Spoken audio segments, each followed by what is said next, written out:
Imitation Volume 1 Review. Maha Lee is a member of the Korean pop idol group Tea Party and dreams of becoming a superstar one day. Her group is just starting out over, however, and their manager is doing everything to get them to the top, including re-mortgaging his home. On a teen idol sports day event, she accidentally hurts a member of a very popular male idol group, and when she goes on national TV to apologize, she only ends up embarrassing herself even further. On one hand, she gets on the bad side of Ryo Kwon, a very popular member of the idol group Shax. But on the other, Ma's bad publicity opens door for more opportunities than ever. But with the industry being so cutthroat, and the idols having a stink eye for Maha, can she still make her superstar dreams come true? Or she has already had her 5 minutes of fame.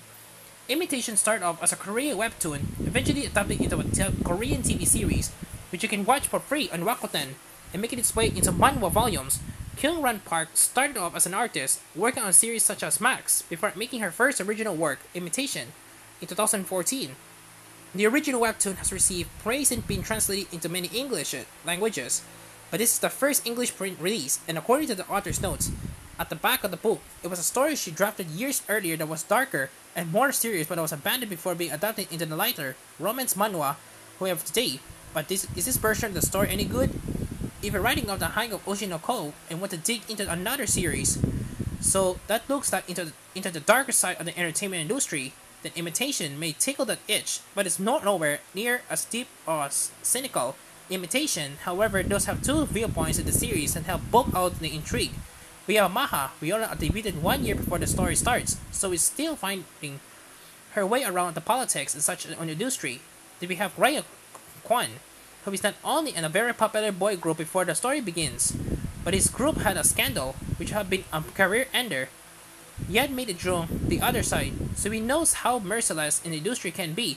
Its duality viewpoints, as well as genders, that helps flesh out the intrigue of the idol industry. There's a lot of awful backstabbing and unsaid bullying that Maha is supposed to just accept as the norm, with others saying she's not going to make it if she doesn't, which of course upsets her. Ryuk, at first, is one of the voices saying the same thing, but eventually realizes that a lot of the rumors he's heard about Maha are either from third parties that have a grudge against her, or simply because of management telling her to do anything to get to the top. So rather than criticizing the whole industry, it's a more intimate investigation of how being told to do one thing and having everyone else judge you for it can affect your psyche and how you view yourself despite opportunities for pop groups, TV series, etc. They have come your way. It's not a perfect examination, but it's interesting and I hope it will be explored more in future volumes.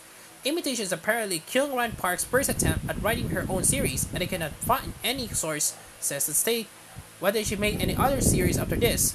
If she did, it would be interesting to see if any storytelling improvements were made, because for this volume you can really tell it's Kyung-ran Park's first attempt at writing. The main error that prevented me from really getting into the story is a context establishment.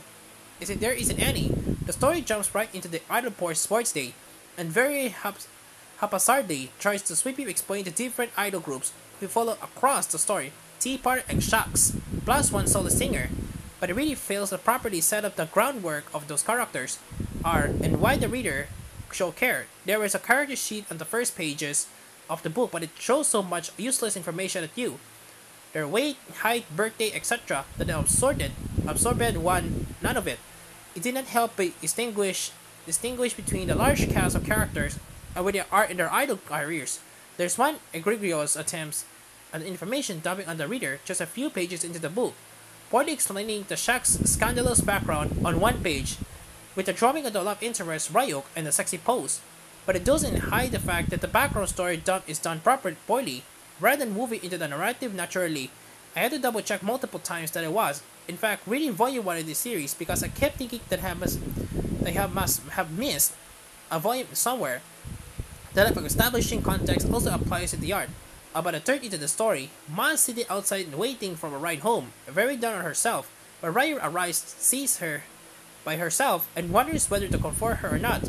I got the setup from the text only because the art does not show them together on the same platform. It doesn't even have an establishing shot of where the characters even are. At first I thought Maha was sitting underneath a set of stairs, The backgrounds are like across the board, we're getting generic studio get set in grassy plains where the panels are quiet, but the story jumps around so much, and the art does not transition smoothly from one set piece to another, so the events blur together after a while. The character designs, however, are pretty, and the watercolor style of the coloring helps with the romance side of the story. Speaking of romance, I personally didn't really get invested in it, as the male lead learns too hard into the bad boy side of the broadly male love interest and comes across as a bully. I know that's supposed to be at the point, with him changing his mind about Maha because of his actions, but with the narrative of the first boy leaning so heavily in his feelings it less than Maha's side of the romance as it develops. I could get past his attitude for his romance that worked for me again.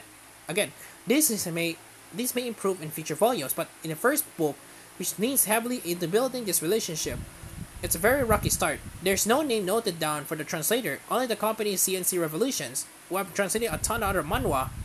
I will say that the translation was easy to read and the sound effects were translated too, keeping the dynamic flows of the story. I also appreciated the translated notes at the back, so I'm less familiar with Korean than I am with Japanese. Imitation has a potential for a good idol-based comedy series, and maybe the romance will work for others better than myself. But the lack of setting the groundwork for the story, telling us who's who in the world than inhabitant, making this a frustrating rather than engaging read. Maybe future volumes will pick up. It's super popular in Korea for a reason, but for the debut volume, it has more potential to be good than actual good content in it. A review copy from Yen Press supplied by Diamond Book Distributors UK, 6 out of 10.